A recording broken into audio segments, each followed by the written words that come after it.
Hello mga kabit, magandang araw po sa inyo lahat. Nakikita niyo po yung kulay verde po na yan. Yan po yung mga cyanobacteria na nagtatrap ng mga atmospheric nitrogen, pati po phosphorus na tatrap po niya dyan na sumisingaw dyan sa lupa natin. So tinatrap niya tapos mapapakinabangan po ng halaman yan. Kita niyo po kung gaano kakasukal ito nung in-spiral natin. Ang sukal talaga yan. Yan ang gustong gusto ko kasi po magiging pataba yan dyan sa ating palayan. So yung abono libre na lang talaga. Kasi yung mga damo na yan, bubulukin natin yan, di ba? Yan yung mga nakabalumbon, in-spray natin ng bioenzyme yan eh. So in-spray natin noong 31 ng hapon. Ngayon po is August 2 pa lang. So almost 2 araw, no? 2 araw. So ganito na po ang itsura ngayon, no? Pwede nang linangin to, 2 araw pa lang, pwede nang linangin, pwede nang taniman, pwede nang sabugan. Ang galing nga eh, paiksi ng paiksi. Dati po 4 na araw, ngayon 2 araw pwede na oh. Napakalambot na nga eh, lumusong ako dyan, napakalambot po yan.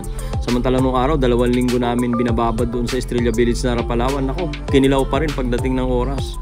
Hilaw pa rin yung damo, hilaw pa rin yung lupa, kaya yung palay nagbabatik-batik at saka nagkakasakit. Isa ganitong teknolohiya oh, 2 araw lang after ma-rotivate, after na mag-spray ng bioenzyme, pwede ka na maglinang, pwede ka na magtanim, pwede ka na magsabog.